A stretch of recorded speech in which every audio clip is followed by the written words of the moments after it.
With Season of the Wish came new exotic changes, armor mod changes, new artifact mods, and ability reworks.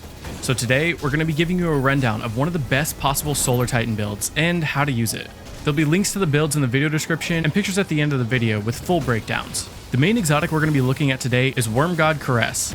Previously, I've mentioned synthoceps as the best exotic for Solar Titan. However, with the massive changes to Wormgod, I think it's taken the reins as the best melee-based exotic. See, normally I run through each subclass and I give what I think is the best build in most situations. With all the changes that came this season, I don't think that's possible. So I have two main builds that can be used as a basis depending on the activity you're doing. They're nearly identical with very small changes, but each will have a hot swap option to add extra damage during a boss DPS phase. If you don't want a hot swap, then don't feel like you have to, but I would be remiss not to mention as an option. Having fun with the game is the #1 thing you can do. So if you don't like hot swapping, then you can ignore everything that I talk about when I say hot swapping. Wormgod Caress got a rework, which now allows you to build up stacks that will slowly decay over time. This is a pretty massive buff since you can now build up your damage to take out a mini boss or prep for a damage phase on a boss. I think most people know about the melee damage buff and the glaive melee damage buff, but I don't think most people realize that you're also getting a ramping weapon damage buff. See, with Wormgod, you can stack up to a 5x multiplier, and from stacks 2 to 5, you get anywhere from a 20% to a 35% weapon empowerment buff. So at 3 stacks and below, Radiant will take over, since Radiant is also a 25% buff. But if you don't have Radiant, even at 2 stacks, you'll be getting a solid 20%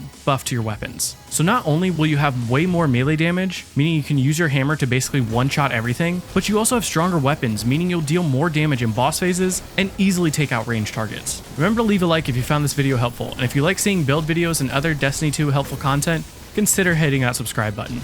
With that being said, let's jump right on into the build. For this build, I went with the Solar subclass. I will be posting a video soon on the incredible Strand Titan build that's also using the Wormgod Caress, so keep an eye out for that. So let's break down why and when to use Wormgod over synthoceps. While there are ways to use a glaive with these builds, I'm going to be leaving out that portion of these exotics to keep the video more concise and straightforward. For synthoceps, they'll give you a 165% melee damage boost and a 50% increase to your super damage. This will also give you a minor increase to reload and handling, but this only happens whenever you're surrounded. Once you have that buff procced, it will last another 8 seconds once you're no longer surrounded. For Wormgod, on the other hand, it'll give you upwards of a 275% melee damage buff and a 35% weapon empowerment buff. This will slowly decay over the span of roughly 32 seconds. So not only will you get 100% more damage to your melee, but you'll also have a damage buff for a longer time. Yes, you do have to put in the work since you have to get 5 melee kills to ramp up to the max, whereas with Synthos, you do have that buff immediately once surrounded. However, even with 3 stacks, you have the same damage buff as Synthos, meaning that you can work up to 5 stacks, then you'll have 2 seconds until your decay actually starts, 3 seconds while at max damage, 4 seconds while at still improved damage, and another 4 seconds at equivalent damage. So with Synthos, you have a flat 8 seconds of 165% damage once you're no longer surrounded. Whereas with Wormgod, you have 13 seconds of damage at or greater than synthoceps once you stop getting melee kills. Not to mention that you can continuously melee everything,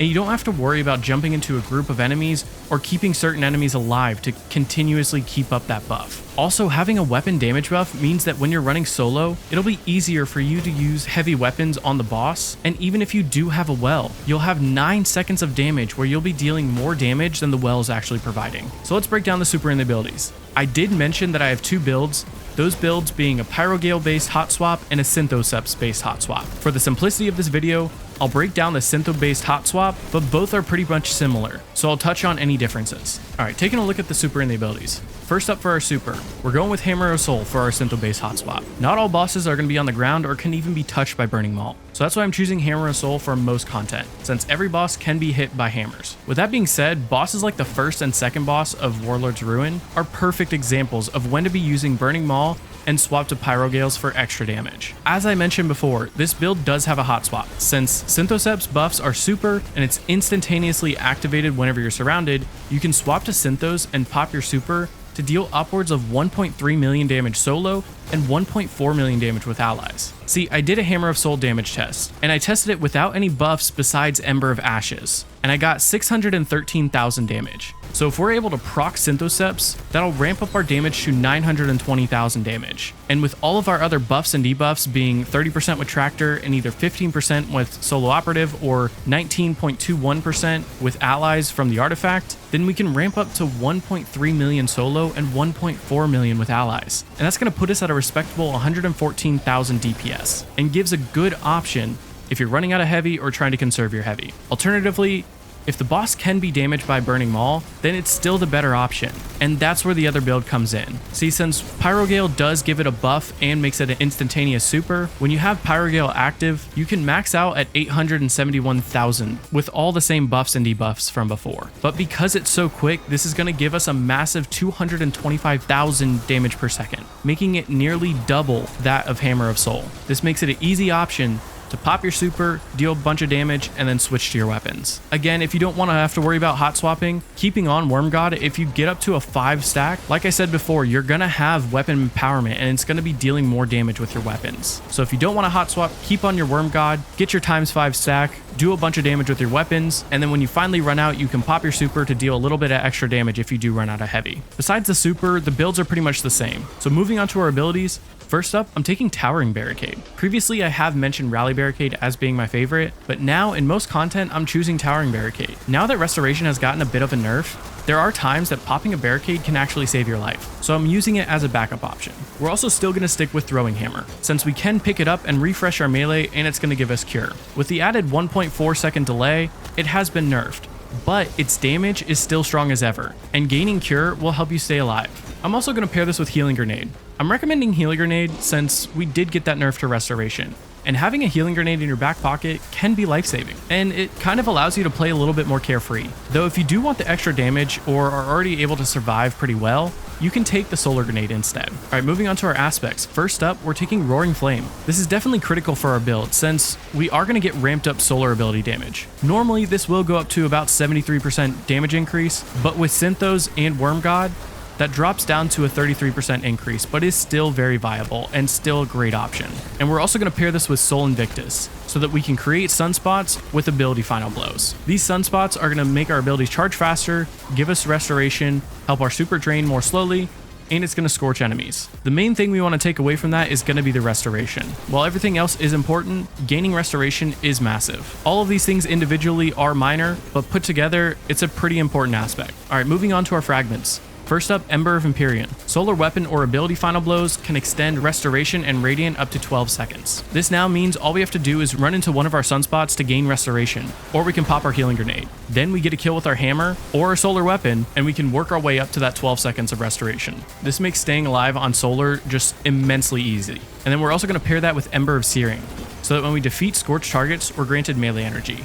And it's going to create a fire sprite. This is super helpful if you do lose your hammer, and honestly, fire sprites give back grenade energy, which is going to allow you to throw more healing grenades. We're also pairing this with Ember of Ashes. This is going to let you apply more scorch stacks with sunspots, unpowered melees, and certain weapons. This helps with triggering more ignitions and dealing more damage overall. And finally, I'm going to take Ember of Torches, so that powered melee hits make you and allies radiant. Since this season has a bunch of artifact mods that help you get radiant, you don't necessarily have to run this, though this will make sure that you always basically have radiant up. However, this can be easily switched out to Ember of Solace to make it easier to extend your radiant and restoration. Alright, let's talk about ways to improve the build. First up, our stat mods. I'm going to be taking resilience at 100. Staying alive is as important as ever. Since we did get a restoration nerf, having that extra damage resistance is going to make sure that your restoration can help heal you through any damage that's coming in. It's also going to give you a quicker cooldown with your Towering Barricade. Next up, I'm also taking 100 recovery. Since we did get that nerf to restoration, having 100 recovery means that if you do pop your barricade, you're going to start gaining your health back even quicker. Recovery doesn't directly affect restoration, but it does help you get your health back even quicker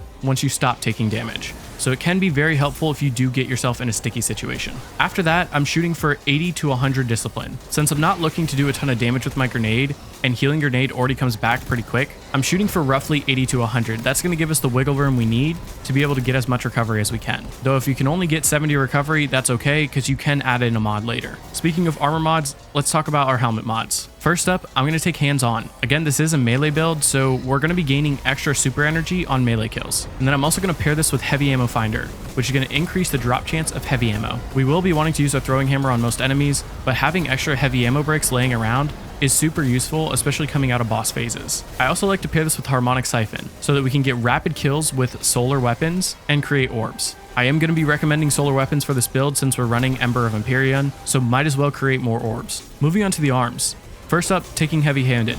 This did get a nerf, so now it only creates an orb once every 10 seconds, but we can use our powered melee to create those orbs. Pairing this with Harmonic Siphon, we will be creating enough orbs to get more super energy back and power up our build even more. I'm also going to pair this with Impact Induction. Normally, I like to do the wombo combo of Impact Induction and Momentum Transfer, but they did get a bit of a nerf, so with this build, I'm only recommending Impact Induction, where when you cause damage with a powered melee, it gives grenade energy. This used to be a 20% buff, but now it's a 12% buff. It's not a huge deal since Healing Grenade does come back pretty quickly, so that 12% is pretty nice to be able to have more Healing Grenades more often.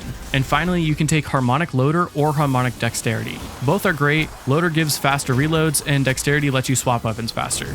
Use whichever one feels better to you. For our chest mods, I'm going to be taking 3 resistance mods, depending on the content that I'm in. I highly recommend a Harmonic Resistance for the cheaper resistance mod, and then I usually pair this with either Arc or Void to match whatever enemies I'm going to be facing. And for the last one, I'm going to be taking a melee resistance. Since this is a melee build, having that extra 15% to all incoming damage when they're within close range is going to be pretty massive. Alright, moving on to the legs. First up, I'm going to take Recuperation. With the Restoration nerf, it does become slightly harder to stay alive, so I'm recommending Recuperation to give a boost of health when picking up an orb. And then I'm also going to pair this with 2 Solar Weapon Surge to give us a 17% weapon damage buff to our solar weapons. You could bump this up to 3 and take away the Recuperation if you are feeling like you can stay healthy. And finally, moving on to the mark. First up, I'm taking Outreach, so that whenever we use our class ability, it's going to grant us melee energy back. I do like this for if I do lose my hammer, I can pop my barricade to start that hammer regen process. It's not going to be doing as much as it once was. It's still going to give you roughly around 10% back and make that process even quicker. But do keep in mind that if you do lose your hammer, you can use your regular melee, and because it's scorching targets, that's also going to help you get your hammer back even quicker. I'm also going to pair this with Time Dilation. This is going to make our Decaying Armor Charge last a bit longer. For each orb we pick up, we're now going to get 15 seconds instead of 10 seconds. This is not only going to help with our weapon surge, but also for our next mod. And for the final mod, we're taking Font of Restoration. This is mainly if you don't have 100 recovery. If you can't get to 100, shoot for 70, and then use Font of Restoration. If you can get to 100, then you can go ahead and take off Font of Restoration, and I'd highly recommend replacing it with Powerful Attraction. So you can pick up any nearby orbs, giving you longer time on your weapon surge, and giving you more health back. Alright, let's talk about this seasonal artifact. And man, this seasonal artifact is pretty crazy. So we're going to be covering a lot of mods since a lot of them do apply to solar, so bear with me. In column 2, we're going to want Kindling Trigger. And then we're also going to pair this from Whence You Came. Kindling Trigger is going to allow our solar weapons to scorch targets when we're radiant, which should be nearly all the time. And from Whence You Came is going to do a flat damage buff against Scorn and Taken. And both of those enemies are very prevalent this season. Moving on to column 3, we're going to want Flint Striker, Torch, Heart of Flame when you're not solo, and Wished Into Being. Flint Striker is going to allow rapid solar weapon kills or precision hits to give yourself Radiant. This is another option if you don't want to run Ember of Torches. And for the artifact mod Torch, this is going to allow you to deal more weapon damage to targets affected by Strand and Stasis debuffs while you're Radiant. Heart of the Flame is amazing if you are running with allies, since whenever you activate Heart of the Flame when you're near allies, you can get upwards of a 19% increase to your solar super damage if your allies are close by. So if you are running solo, make sure to turn this one off, since it will be a waste. Otherwise, it's amazing. Finally, Wish Into Being allows you to spawn 3 orbs of power from ability final blows while your super is nearly fully charged. This means that sometimes you're going to be using your hammer and you're going to proc 4 orbs off of 1 kill. This is massive for getting your super back and for keeping up your weapon surge, as well as potentially Font of Restoration. Alright, in column 4, we want Unraveling Orbs and Revitalizing Blast. If you are running a strand weapon, Unraveling Orbs is amazing, since it's going to give your strand weapons unraveling rounds whenever you pick up an orb. This not only allows you to do more damage to targets from unraveling itself, but it also activates a strand debuff to allow you to do even more damage with weapons from our previous mod Torch. Revitalizing Blast, on the other hand, lets you weaken champions, mini bosses, and bosses with solar abilities. This makes our throwing hammer, which is already super powerful, do even more damage and gives us a way to weaken enemies. This is only the 15% weaken, unlike Tractor, which can give up to a 30%, but still 15% extra damage is nothing to scoff at. And in column 5, we have 3 situationally good mods. If solo, Solo Operative gives you a flat damage increase. If you're using rockets, Argent Ordnance is going to give you more damage and quicker reload. If you are using a strand weapon, Horde Shuttle occasionally spawns threadlings when you're damaging unraveling target. And remember, when you pick up an orb, you have unraveling rounds. So this is going to immediately start spawning more threadlings, dealing more damage overall to enemies. All of these depend on the weapons and the situation you're in, so if none of those apply, or if you have room for it, Rays of Precision is also going to help you cause more ignitions, which is just flat more damage to enemies. Alright, now that we have the subclass and the mods out of the way, let's talk about your weapons. Typically, I like to run a heavy hitter in the first slot, a solar primary in the second, and a heavy solar in the third. It doesn't have to be this, so we'll break down each of those slots for some options that you have. First up, our kinetic slot. Conditional finality is a great option. It not only helps with champs and putting out high damage, but that first shot is going to freeze targets, which is going to allow you to deal more damage with your weapons while you're radiant. If you don't have the exotic slot available, Scatter Signal and Riptide are both fantastic options. Scatter Signal with controlled burst not only does very high damage, but will also activate our strand artifact mods, allowing us to do even more damage. Riptide or a chill clip fusion is also a good backup option. And depending on the situation, Succession and Heritage are also very good, since they can roll with recombination, which is going to allow us to amp up one shot with it by getting a ton of kills with our hammer, which we're already going to be doing on the regular. As a backup option, you could take a 1-2 punch shotgun. This is a hammer focused build, but if you do lose your hammer, a 1-2 punch shotgun is going to help you deal more damage with your flaming fist, and it's going to help you get your hammer back even quicker. And to be clear, 1-2 punch doesn't buff throwing hammer, but I do like it since it does buff our regular powered melee when we're using our flaming fist and give us a way to get our hammer back even quicker. All right, moving on to the energy slot. Like I said, I usually like to take a solar primary. Something with incandescent is usually a great option. So the Callus mini tool or any SMG with incandescent is gonna feel great. For our ranged options, Amit AR2, BXR 55, and Abyss Defiant are all great options. Abyss Defiant can also roll with Heal Clip, which is fantastic as well, which is going to give you another way to heal yourself. If we have the exotic slot available, Sunshot, Skyburner's Oath, and Tommy's Matchbook are all great options, depending on the situation. Sunshot feels really good right now and is allowing for massive ad clear. And with Skyburner's Oath and Tommy's Matchbook, we can deal extra damage since we are getting the benefit of Ember of Ashes, and both of these weapons scorch targets. So you're going to be able to apply more scorch stacks to these enemies. And moving on to our heavy, I do like to take a solar weapon since I like to pair it with our solar weapon surge and our energy slot. So the first few options are going to be Apex Predator, Cataclysmic, and Briars. They're all legendary options and can do pretty good DPS. So they're fantastic options if you want to run an exotic like Sunshot. Otherwise, if you do have your exotic slot available, Galley's amazing for helping out your team and boost overall rocket DPS. Or if you're running solo, Dragon's Breath does decent damage. If you are the only one using Dragon's Breath, it's putting out pretty decent damage numbers. Wormgod Caress is the new king of melee-based builds. Because of all the buffs we can take advantage of, we can deal a maximum of 700% more damage with our hammer, making it capable of one-shotting most enemies. Not only is our hammer super powerful, but we gain access to extra empowerment, making our solar weapons deal upwards of 200% more damage in the right scenarios. Clearly, this build is capable of putting out some mad damage. But we also have access to numerous healing options with Cure, Restoration, and instant healing on orb pickup. And not to mention, we have a healing grenade in our back pocket. If you have a boss that can be damaged by burning Maul, make sure to equip that super and hot swap in a DPS phase to Pyrogale. Otherwise, you can easily swap to Synthoceps when you're using Hammer of Soul and deal massive damage with your super in the right scenarios. As promised, here's the picture of the base build. For the Pyrogale build, it's pretty much the exact same thing, but you swap out for the Burning Maul super instead, and then when you're actually doing your hot swap, switch over to Pyrogales instead of Synthoceps. Let me know your thoughts of the build. What would you change or how would you improve it? If you like the video and want to see more content like this, smash that like button and subscribe. That's it for me. Peace out.